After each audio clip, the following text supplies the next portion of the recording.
সকালে আবার বাসি ভাত আসলো এত কথা বাস্তবে মেয়েটা খুব অসহায়, এই জন্য কিছু হঠাৎ মারা গেছে। আর পরে তো আপনার বাসায় তো কেউ নাই তো এখন এই মুহূর্তে? না, আমার বাসায় কেউ নেই এখন। আল্লাহ আপনি একা? সকালে কিছু খাইছিলেন? সকালে আবার বাসি ভাত আসলো এত কথা গরম করে এত কথা না ভাত খেয়ে আর কিছু খাননি না? তো রিজিকের মালিক তো আল্লাহ। এলে নাটি গুলে কুটুমে দিতে হবে মানা কিন্তু রিজিকের মালিক আল্লাহ। আল্লাহ কোথায় রিজিক হবে একমাত্র আল্লাহ ভালো জানে। আল্লাহ কথা হলো আপনার আমার কোনোদিন হয়তো আমি দেখিও নি। আমি কিন্তু আসলে কথা হলো যে এখানে ভাত খাওয়ার জন্য আসলাম হামিদ ভাইয়ের হোটেলে।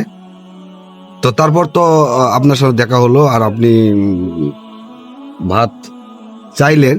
হয়তো উনারাও ছোটখাটো ব্যবসায়িক, হয়। হ্যাঁ, হয়তো প্রত্যেক দিন হয়তো সবাইকে দেওয়ার সম্ভব হয় না, এই কারণে আমারও সম্ভব নয়।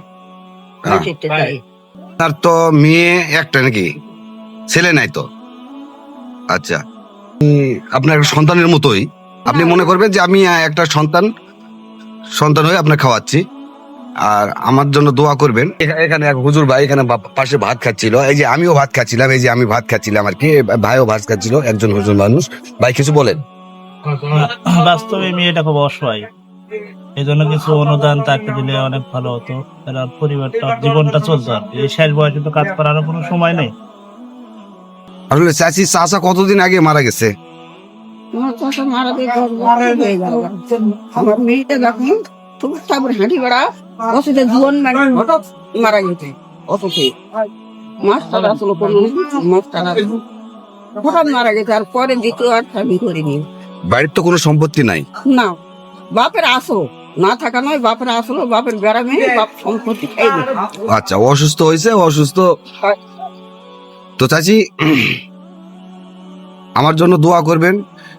এখান থেকে যে উপার্জনটা হবে আমি ইনশাল্লাহ আপনার বাড়িতে পৌঁছে দেব। আপনার বাড়ি পদিনতলা থানা, শিয়াড়া ইউনিয়ন, গ্রামের নাম তেপোগরিয়া। তো আমি আপনার এখানে পৌঁছে দেবো। এখানে যা উপার্জন আসবে সেখান থেকে আপনাকে আমি ইনশাল্লাহ করে দেব। তো আমি সবার কাছে চাইবো যে একজন মা আসলে কত অসহায় হলে সে তারপরও প্রতিবন্ধী। এই যে আপনারা দেখতে পাচ্ছেন, এই যে দুইটা মানে হাতে করে চলে, পায়ে। তো আমি আপনাদের একটু বলবো যে আপনারা সর্বোচ্চ শেয়ার করবেন এই মাটার জন্য, যেন আল্লাহ তাআলা তাকে যতদিন বাঁচবে চলতে পারে। আর এই পৃথিবীতে একটা মেয়ে ছিল, সেই মেয়ে বিয়ে দিয়েছে, কিন্তু আসলে অর্থ সম্পদ না থাকার কারণে চাচি মানুষের কাছে হাত পাতায়। তো এখান থেকে যে উপার্জনটা হবে অবশ্যই আমি এই চাচিকে দিয়ে দিব। আপনারা শুধু শেয়ারটা করবেন। আসসালামু আলাইকুম।